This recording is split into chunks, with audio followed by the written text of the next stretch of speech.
Meskipun setan telah bertekad dan berupaya untuk menyesatkan manusia, namun tidak semua manusia mampu ditundukkan setan. Tidak semua manusia begitu gampang mengikuti godaan dan rayuan setan tadi. Ya, Allah menjelaskan ada banyak orang yang mampu digoda setan, juga ada banyak orang yang tidak mampu digoda oleh setan. Siapakah mereka yang tidak mampu ditundukkan oleh godaan setan itu? Yang pertama, yaitu orang yang memiliki iman yang kuat. Kalau orang punya iman yang kuat, maka tidak mungkin orang itu digoda oleh setan. Nah ini, orang yang memiliki iman yang kokoh akan sangat menyadari bahwa ditangguhkannya umur setan sampai hari kiamat, ya tak lain adalah agar mereka memiliki kesempatan yang cukup untuk melampiaskan dendam kusumat mereka dengan cara menyesatkan manusia dari jalan kebenaran. Sehingga orang yang beriman akan senantiasa berhati-hati dan waspada agar tidak terjebak ke dalam tipu daya setan. Jadi orang beriman sadar betul bahwa setan ini dipanjangkan umurnya adalah untuk menggoda manusia. Nah, karena itu Allah peringatkan kepada kita, inna syaitana lakum aduwwun fattakhiduhu aduwwa innama yad'u khizbahu liyakunu min ashabis sa'ir. Sesungguhnya setan itu adalah musuh bagimu, maka anggaplah ia musuhmu. Karena sesungguhnya setan-setan itu hanya mengajak golongannya supaya mereka menjadi penghuni neraka yang menyala-nyala. Jadi orang beriman tidak akan pernah menjadikan setan sebagai teman. Tapi karena mereka memusuhi kita, maka kita jadikan setan adalah musuh kita. Dengan cara kita tidak akan pernah tunduk dan patuh kepada godaan dan rayuan setan tersebut. Yang kedua, Bapak Ibu, orang yang selamat dari godaan setan itu yaitu orang yang beramal dengan ikhlas semata-mata karena Allah. Di atas sudah dijelaskan ketika orang-orang yang taat beribadah karena kokohnya iman mereka tidak mampu dijerumuskan dalam dosa dan kemaksiatan, maka setan lantas tidak putus asa. Setan akan mengambil celah-celah di mana kelemahan orang itu. Maka setan akan memulainya dari mana itu? Dari niat. Nah ini, niat Bapak Ibu. Ya, setan masuk ke dalam niat. Ketika orang kemudian digoda setan dari niatnya, maka setan menjadikan indah ya segala perbuatan baiknya, ibadah, ngaji, sholat dan lain-lain, indah ketika dilihat orang lain. Jadi orang menganggap setan menjadikan orang tersebut ya senang kalau ibadah itu dilihat orang lain, ngaji dilihat orang lain, sholat, sedekah, semua amal kebajikannya ketika dilakukan merasa indah, merasa senang ketika dilihat orang lain. Kalau orang sudah beribadah senang dilihat orang lain, apa yang terjadi? Ya, dia hanya mau mengerjakan ibadah, sholat, ngaji ketika dilihat orang, dibagus-bagusin. Tapi ketika tidak ada yang melihat, semangat untuk beribadah menjadi lemah, bahkan tidak ada. Kalau sudah demikian Bapak Ibu, memang dalam pandangan kita orang tersebut itu sedekah, puasa, sholat, ngaji, amal soleh, tapi dalam pandangan Allah dia sudah menjadi orang yang musyrik. Mengapa? Karena ibadahnya bukan lillahi ta'ala tapi linnas. Ibadahnya bukan karena untuk mencari ridho Allah, tapi untuk supaya disanjung, diperhatikan, dipuji oleh manusia. Nah, karena itu ya iblis sendiri mengakui bahwa orang yang ikhlaslah yang tidak mampu digoda oleh iblis itu. Qala fa bi izzatika la ughwiyannahum ajmain illa ibadaka minhumul mukhlasin. Iblis menjawab, demi kekuasaan Engkau ya Allah, aku akan menyesatkan mereka semuanya kecuali hamba-hambamu yang mukhlis, yang ikhlas di antara mereka. Yang ketiga, Bapak Ibu, orang-orang yang tidak mampu digoda, disesatkan oleh iblis, yaitu orang yang mampu sholat dengan cara yang khusyuk. Sholat yang dikerjakan dengan ikhlas, khusyuk, sesuai dengan syarat dan rukunnya, sesuai tuntunan yang disyariatkan oleh Nabi. Dan tak kalah pentingnya adalah sholat harus yang dilakukan itu harus mampu menghadirkan ruh sholat. Ada ketika orang sholat bukan sekedar cuma gerakan badan, ruku, sujud, dari takbir sampai salam, lalu kemudian hafal doa-doanya, tidak. Nggak cukup sampai situ. Kita harus mampu menghadirkan ruh sholat, di mana setiap gerakan, setiap bacaan yang kita baca seolah-olah kita sedang bermunajat, berkomunikasi dengan Allah Subhanahu wa Ta'ala. Nah ini, mampu menghadirkan hati dalam segala gerakannya, memahami makna dan hikmah setiap gerakannya, sehingga merasa dekat dengan Allah. Ya, seakan-akan kita melihat Allah seperti yang diperintahkan Nabi. Ang ta'budallaha ka'annaka tarahu fa illam takun tarahu fa innahu yaraka. Beribadah kepada Allah seolah-olah kamu melihatnya. Kalau kamu tidak mampu melihat, sadarilah bahwa dirimu sedang dilihat oleh Allah Subhanahu wa Ta'ala. Bapak Ibu rahimakumullah, maka sholat yang dilakukan dengan cara demikian akan melahirkan pengaruh di dalam jiwa. Apa itu? Terjaganya diri dari semua perbuatan yang fahsya dan mungkar, perbuatan yang keji dan mungkar. Kalau sudah demikian, setan tidak akan pernah mampu mengganggu kita. Ya, karena semua perbuatan yang jahat, yang mungkar, yang keji itu kita jauhi. Ini karena pengaruh sholat. Karena itu Allah tekankan kepada kita, ya, waqim sholat, tegakkan sholat dengan cara yang menghadirkan ruh tadi. Inna sholata tanha 'anil fahsya'i wal munkar. Sesungguhnya sholat itu mencegah pelakunya dari perbuatan yang fahsya, yang keji, wal munkar, dan yang mungkar. Yang keempat, Bapak Ibu rahimakumullah, orang yang tidak mampu diganggu oleh setan itu, yaitu orang yang bertakwa kepada Allah. Para khotib, para penceramah, kita semua, ya, para ustadz sering mengatakan bertakwalah kepada Allah, takwalah kepada Allah. Apa itu takwa? Takwa itu secara etimologi maknanya itu takut. Itu takwa. Secara terminologi, ya, Afif Abdul Fattah Tobaroh dalam kitabnya Ruhuddinil Islami menjelaskan, takwa adalah memelihara diri dari segala sesuatu yang mengundang kemarahan Tuhannya dan dari segala sesuatu yang mendatangkan madharat baik bagi dirinya maupun bagi orang lain. Jadi takwa itu memelihara diri kita dari semua yang mendatangkan murka Allah. Juga termasuk menghindarkan diri dari semua yang mendatangkan madharat baik bagi diri kita maupun bagi orang lain. Itu makna takwa. Dari sini maka jelaslah bahwa orang yang bertakwa adalah orang yang memelihara dirinya dari segala sesuatu yang mengundang kemarahan Allah dan dari segala sesuatu yang mendatangkan madharat baik bagi orang lain, bagi diri sendiri maupun bagi orang lain, dengan cara melaksanakan semua perintah Allah dan meninggalkan semua larangannya. Karena itu di dalam tafsir jalan lain, ya, takwa itu dimaknai dengan imtitsalu awamirillah wajtinabu nawahihi, melaksanakan semua perintah-perintah Allah dan meninggalkan semua larangan-larangannya.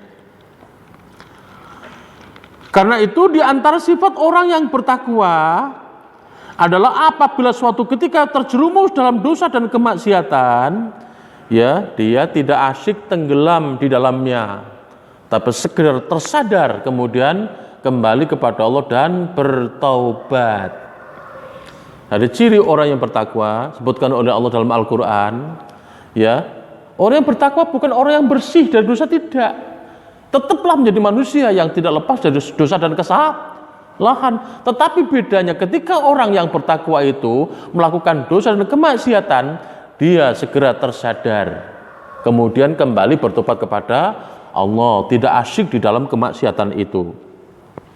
Allah menjelaskan, dan juga sifat orang bertakwa itu orang-orang yang apabila mengerjakan perbuatan keji atau mengani diri sendiri, mereka ingat akan Allah lalu memohon ampun terhadap dosa-dosa mereka.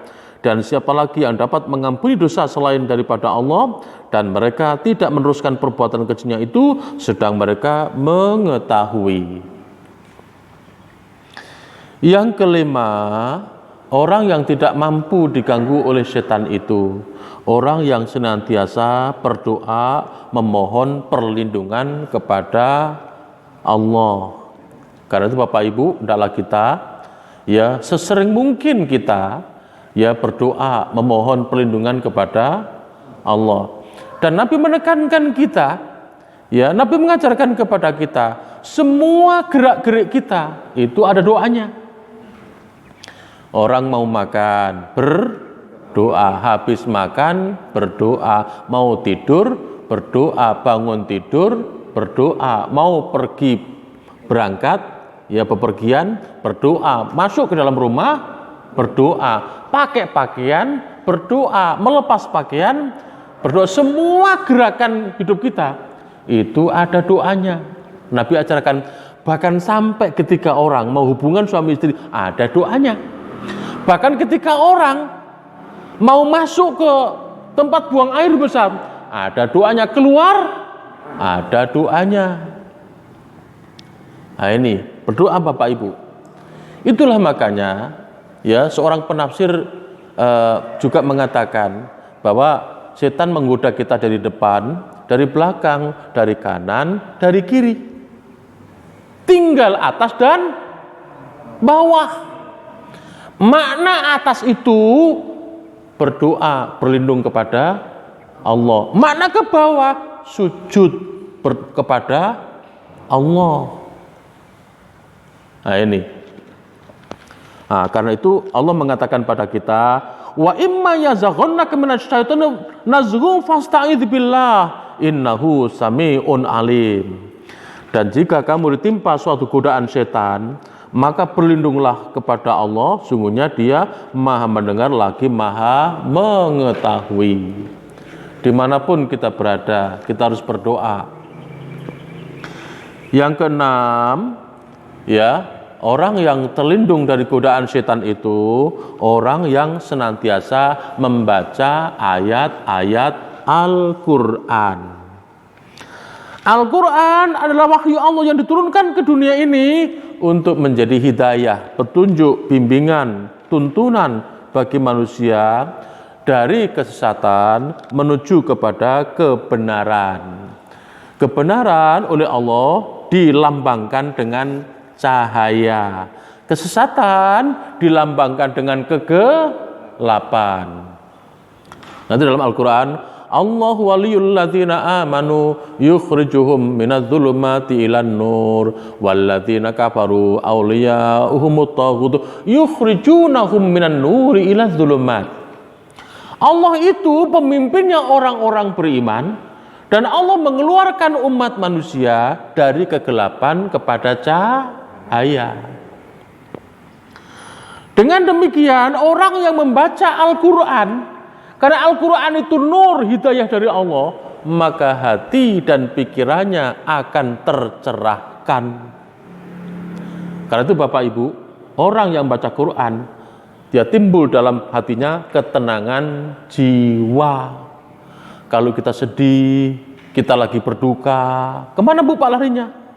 Membaca Al-Quran, mendekatkan diri kepada Allah. Al-Quran cahaya. Ketika kita baca Al-Quran, maka akal dan hati kita akan tercerahkan dari pikiran yang gelap menjadi pikiran yang terang.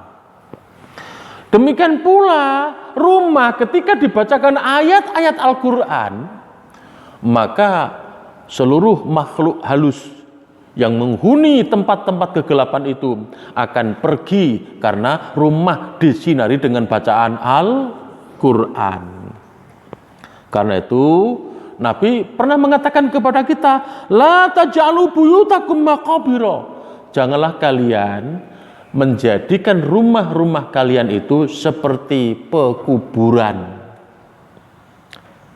Mengapa demikian? Bapak Ibu, kubur tempat yang tidak pernah dibacain Quran.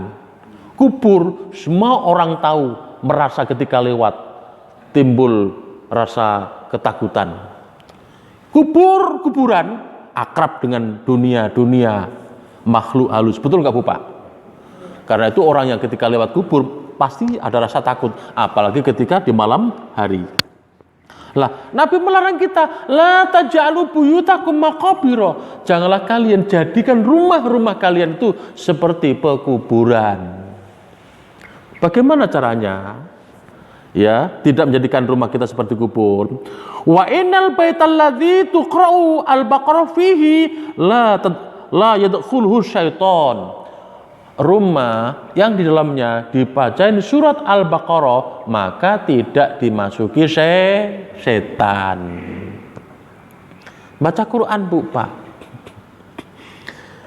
Ya, juga disebutkan ya di dalam hadis Nabi.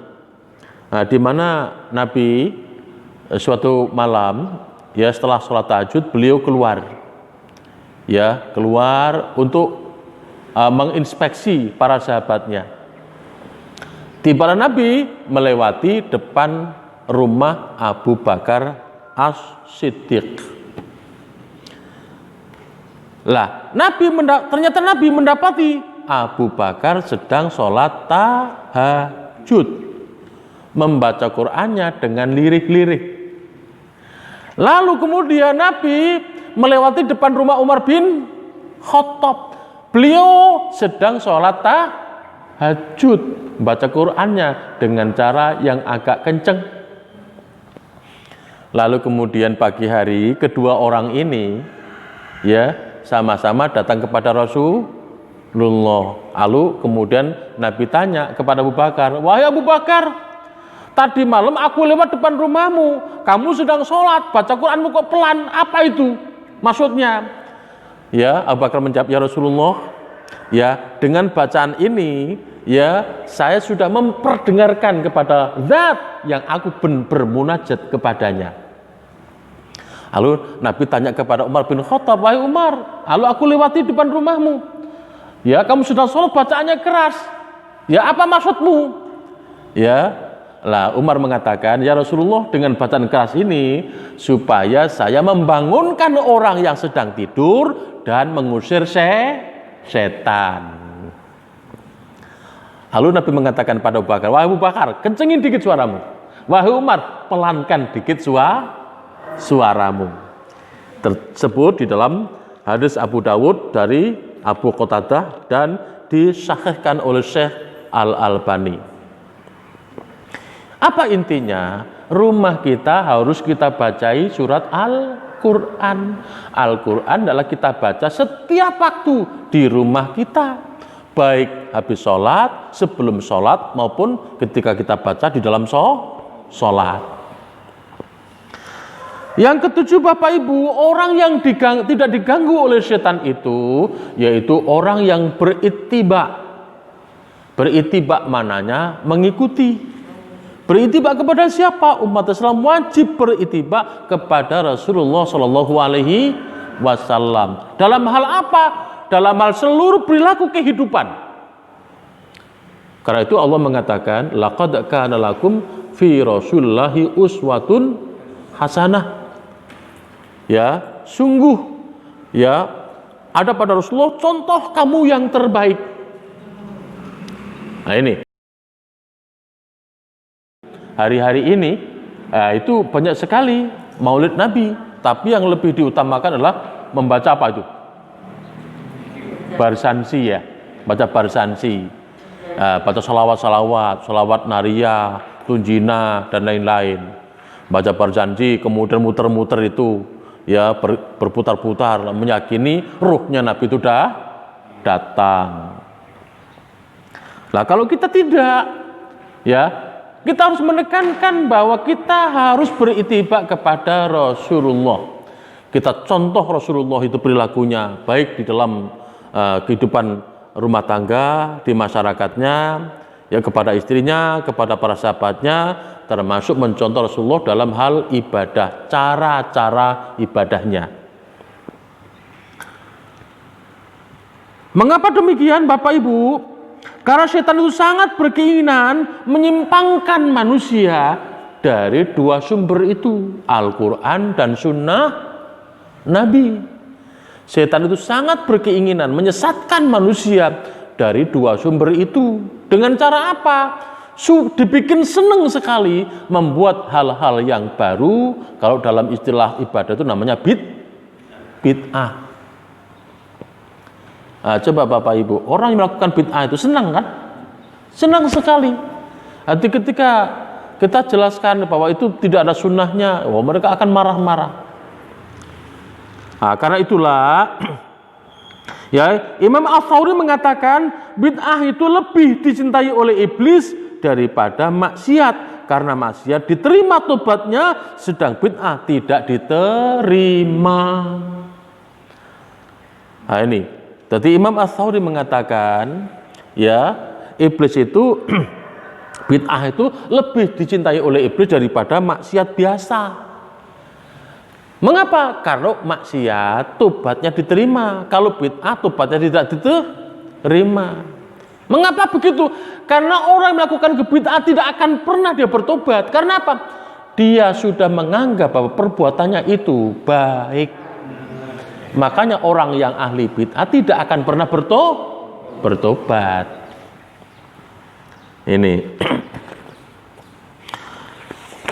juga Ayub As-Sakhistiyani juga berkata, tidaklah pelaku bid'ah itu menambah kesungguhan ibadahnya, melainkan menambah kejauhan dari Allah Azza wa Jalla. Ya, kita kan terkadang tidak puas dengan ibadah, ya, yang dicontohkan Nabi. Sholat 5 waktu, sunnah, ada muakkad, ada ghairu muakkad. Itu aja, cuma itu aja. Tapi nggak lain-lain. Tapi kita sering tidak puas ya dengan ibadah itu, kurang membekas dalam diri kita, kurang menggigit. Maka kita contoh seperti orang Hindu. Orang Hindu itu banyak ritual. Nah kita pun demikian, ditambah-tambahi. Nah ini, jadi menganggap bahwa ibadah yang contohkan Nabi itu belum membuat kita itu terpuaskan kebutuhan rohani kita, belum menggigit. Nah, itu dibuat banyak kebid'ahan. Tapi ingatlah bahwa kata Sakhistiyani itu tidak membuat kita dekat dengan Allah, tapi justru membuat jauh. Fudail bin Iyad juga mengatakan, barang siapa yang mencintai pelaku bid'ah, maka Allah akan menghapus amal ibadahnya dan mengeluarkan cahaya Islam dari kalbunya.